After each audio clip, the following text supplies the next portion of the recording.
வணக்கம் நேர்களே, நான் உங்கள் ஆஸ்ட்ரோ பூர்ணா. இன்னைக்கு நாம பார்க்கக்கூடிய சிறப்பு பதிவு டிசம்பர் மாத பலன்கள். இந்த டிசம்பர் மாதத்துல இருக்கக்கூடிய கிரகங்களின் கோச்சார அடைவுகள் அப்படின்னு பார்க்கும்போது, குரு பகவான் 4ஆம் தேதி அந்த மிதுன ராசிக்கு பயிற்சியாகி வருகிறார். அதிசாரம் முடிந்து அந்த மிதுன ராசிக்கு பயிற்சியாகி வருகிறார்.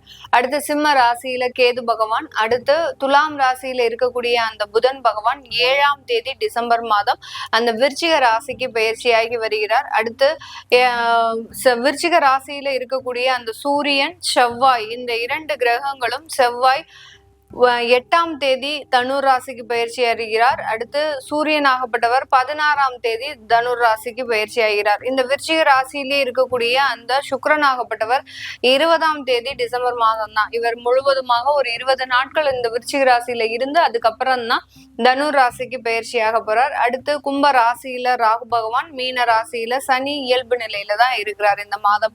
இந்த மாதத்துல இருக்கக்கூடிய இந்த மாதிரியான கோச்சார கிரகங்களின் தன்மையினால என்னென்ன ஒரு மாற்றங்கள் கிடைக்க போகுது அப்படின்றத நம்ம தெளிவா பார்க்கலாம். இந்த பதிவுல நம்ம ஒவ்வொரு ராசி என்பர்களுக்கும் ஒரு முக்கியமான ஒரு கோயில் வழிபாடு சொல்லியிருப்போம். அதனால அந்த கோயில் வழிபாடு சொல்லக்கூடிய அந்த நேரத்துல நீங்க அந்த தெய்வத்தினுடைய பேரை கீழே கமெண்ட் பாக்ஸ்ல போடுங்க. ஏன்னா நிறைய பேருக்கு சில விஷயங்கள் நடக்காத ஒரு அன்பர்களாக தான் இருக்கிறாங்க. ஏன்னா நிறைய கமெண்ட் பாக்ஸ் பார்க்கும்போது எங்களுக்கு இது நடக்கல மேடம், நீங்க எல்லாமே பொய்யா சொல்றீங்க அப்படின்ற மாதிரியான ஒரு சில கமெண்ட்ஸ் எல்லாம் வந்துட்டு தான் இருக்கு. உங்களுக்கு சில விஷயங்கள் கோச்சார கிரகங்களின் நிலவரப்படி உங்களுக்கு நிறைய விஷயங்கள் நடக்கல அப்படின்னா உங்களுடைய சுய ஜாதகத்துல சில தேவையில்லாத ஒரு பிரச்சனைகளோ இல்ல அஷ்டமாதிபதி தசாபுத்தியோ இந்த மாதிரியாக இருக்கக்கூடிய ஒரு அமைப்பாக இருக்கும். அதை நீங்க கிளியரா பார்த்து செக் பண்ணிக்கலாம். அந்த கோவில் வழிபாடுக்கு நீங்க உண்டான சில விஷயங்களை செய்தீங்க அப்படின்னா முழுவதுமாக இந்த மாதத்துல நீங்க நிவர்த்தி அடையக்கூடிய ஒரு நேரமாக இருக்கும். இந்த சேனலை முதன்முறையா பாக்குறீங்க அப்படின்னா சப்ஸ்கிரைப் பண்ணிக்கோங்க. பெல் பட்டன்ல ஆல் ஆப்ஷன் சூஸ் பண்ணீங்கன்னா உங்களுக்கு என்னுடைய அடுத்தடுத்த பதிவுகள் நோட்டிபிகேஷனா வரும். மிதுன ராசி என்பர்களுக்கு இந்த இறுதி கட்ட இந்த 30 நாட்கள்ல இந்த டிசம்பர் மாதம் இந்த மிதுன ராசி என்பர்களுக்கு உங்களுடைய ராசியின் மீதே அந்த குரு சஞ்சாரம் செய்ய போறார். அந்த ஜென்ம குரு அப்படின்றது கடந்த ஒரு 5 மாதங்களுக்கு முன்னாடி ஒரு ரொம்ப மன நெருடல், தேவையில்லாத அவமானங்கள், திடீர்னு ஒரு வேலை இழப்புகள் இது எல்லாத்தையுமே சந்திச்சிருப்பீங்க. இப்போ ஒரு 2 மாதத்திற்கு முன்னாடி உங்களுக்கு அதற்குண்டான ஒரு நிவர்த்திகள் எல்லாம் கண்டிப்பாக கிடைச்சிருக்கும். திரும்பியும் குரு சஞ்சாரம் செய்யும் போது எங்களுக்கு ஏதாவது பிரச்சனைகள் வருமா அப்படின்ற ஒரு கேள்விகள் இந்த மிதுன ராசி என்பர்களுக்கு இருக்கும். இந்த இடத்துல குரு வக்ரத்தன்மையோட இருக்கிறதுனால இந்த மாதம் அந்த மாதிரியான எந்த ஒரு விதமான ஒரு பிரச்சனைகளும் இருக்காது. இந்த டிசம்பர் மாதம் அதிகப்படியான செலவுகளை மேற்கொள்ள வேண்டிய ஒரு நேரம் தான் இந்த மிதுன ராசி என்பர்களுக்கு. உங்களுக்கு வரக்கூடிய வருமானத்தை விட அதிக அளவு நீங்க செலவு செய்யக்கூடிய ஒரு நேரம். ஏன்னா கிட்டத்தட்ட ஒரு 6 மாத காலத்திற்கு சில விஷயங்கள்லாம் நீங்க செய்யாமலே அப்படியே பெண்டிங்லேயே வச்சிருந்துருப்பீங்க. ஒரு இஎம்ஐ லோன் ஆகட்டும் இல்ல ஏதோ ஒரு கமிட்மெண்ட்ஸா இருக்கட்டும், அது எல்லாமே உங்களுக்கு அந்த பெண்டிங்கா வச்சிட்டு இருக்கிறதுனால இந்த காலகட்டம் இந்த டிசம்பர் மாதத்துல செலவுகள் அதிகரிக்கக்கூடிய ஒரு நேரமாக இருக்கும்.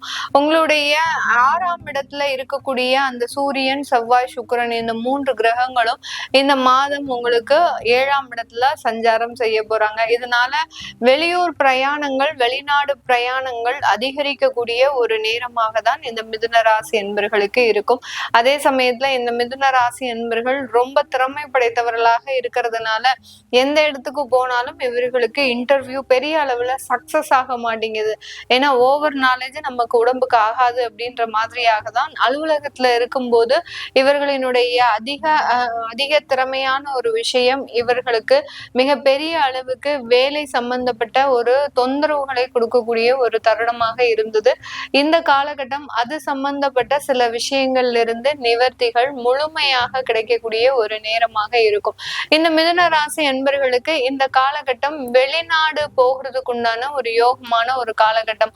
உங்களுடைய அலுவலகம் சம்பந்தமாகவோ இல்ல பிசினஸ் ரீதியாகவோ வெளிநாட்டு சுற்றுப்பயணம் அப்படின்றது மிகப்பெரிய அளவுக்கு அதிகரிக்கக்கூடிய ஒரு நேரம்.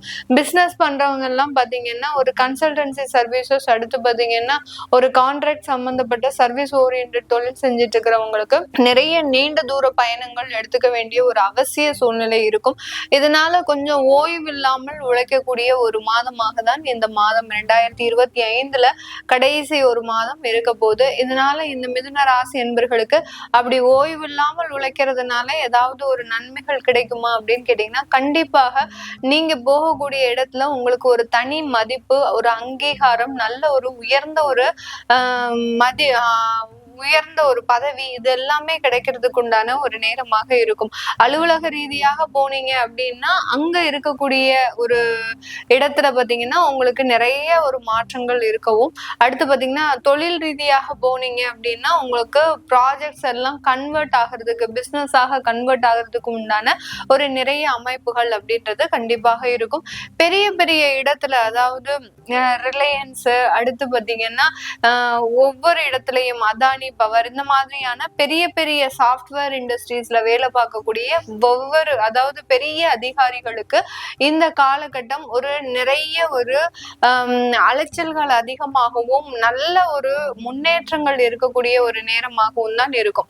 அதே சமயத்துல அந்த பெரிய பெரிய சாஃப்ட்வேர் இண்டஸ்ட்ரீஸ்ல வேலை பார்க்கக்கூடிய நபர்களுக்கு, ஒவ்வொரு நபர்களுக்குமே ஒரு எக்ஸிகியூட்டிவா இருந்து அடுத்த கட்ட ஒரு பொசிஷன், அடுத்த கட்ட ஒரு பொசிஷன், இப்படி ஒவ்வொரு பொசிஷனையும் தாண்டி வரக்கூடிய ஒரு சூழ்நிலையை இந்த மாதம் இந்த மிதுன ராசி என்பர்களுக்கு அதிகரிக்கக்கூடிய ஒரு நேரமாக இருக்க போது. ஷேர் மார்க்கெட், மியூச்சுவல் ஃபண்ட், இந்த மாதிரியான இன்வெஸ்ட்மெண்ட் எல்லாம் செய்யறதுக்கு உண்டான ஒரு காலகட்டமாக தான் இந்த மிதுன ராசி என்பர்களுக்கு இருக்கும். இந்த மாதத்துல மொத்தத்துல இந்த மிதுன ராசி என்பர்கள் பாத்தீங்கன்னா தன்னுடைய குடும்பம் சார்ந்த சில விஷயங்கள்ல இருந்து வெளியில வந்து தனக்கான சில உயர்வுகளை பெறக்கூடிய ஒரு நேரமாக இருக்கும். இது நாள் வரைக்கும் குடும்பத்துல இருக்கிறவங்க என்ன பண்றாங்க, குடும்பத்துல இருக்கிறவங்களுடைய பாதுகாப்பு, இந்த மாதிரியாகலாம் அவர்களை விட்டு வெளியில போகாமலேயே இருந்த இந்த மிதுனராசி என்பர்கள் இந்த மாதத்துல இருந்து இவர்கள் தன்னுடைய உயர்வுக்காக ஒரு பயணங்கள் மேற்கொள்ளக்கூடிய ஒரு நேரமாக இருக்கும்.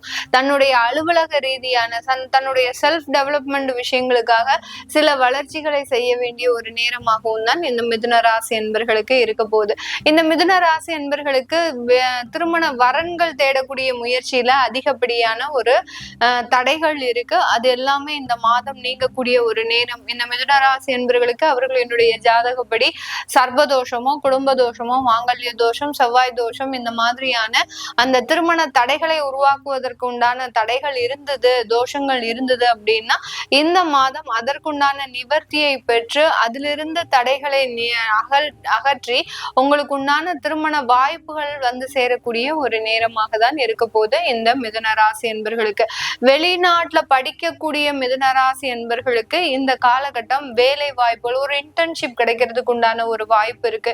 அடுத்து பாத்தீங்கன்னா ஒரு பார்ட் டைமா வேலை செய்றீங்க அப்படின்னா அங்க பார்ட் டைம் ஒரு பெர்மனண்டா ஜாப் மாறுறதுக்கு கன்வெர்ட் ஆகிறதுக்கு உண்டான ஒரு நேரம்லாம் இருக்கு.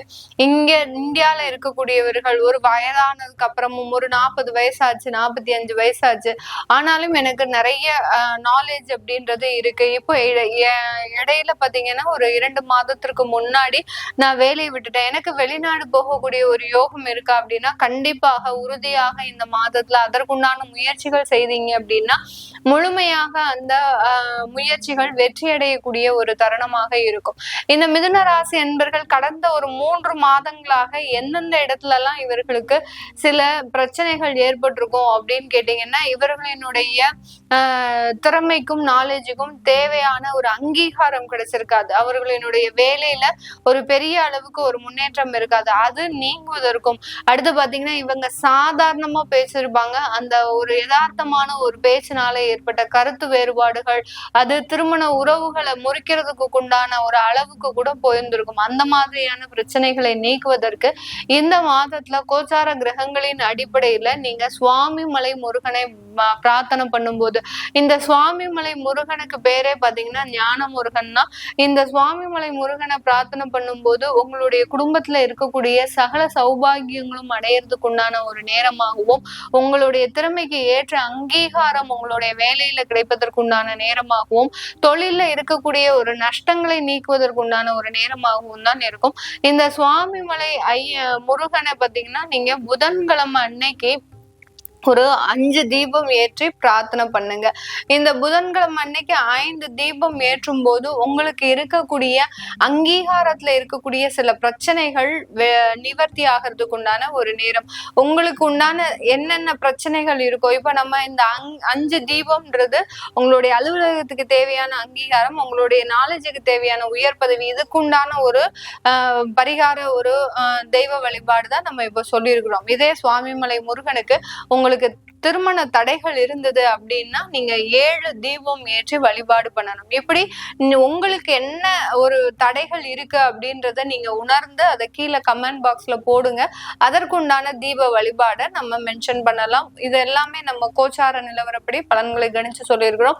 உங்களுடைய சுய ஜாதக தசாபுத்தி பலன்களை பார்க்கணும் விருப்பப்படுறவங்க கீழே இருக்கிற நம்பருக்கு வாட்ஸ்அப்ல அப்பாயின்மெண்ட் வாங்கிக்கிட்டு நீங்க கன்சல்ட் பண்ணிக்கலாம். உங்களுடைய குழந்தைகளுக்கு ஜாதகம் எழுதணும், நியூமராலஜி படி பேர் வைக்கணும் விருப்பப்படுறவங்களும் கீழே இருக்கிற நம்பருக்கு வாட்ஸ்அப்ல மெசேஜ் அனுப்புங்க. அதற்குண்டான பதில்கள் தெரிய வரும். உங்களிடமிருந்து விடைபெறுவது உங்கள் ஆஸ்ட்ரோ பூர்ணா. நன்றி, வணக்கம்.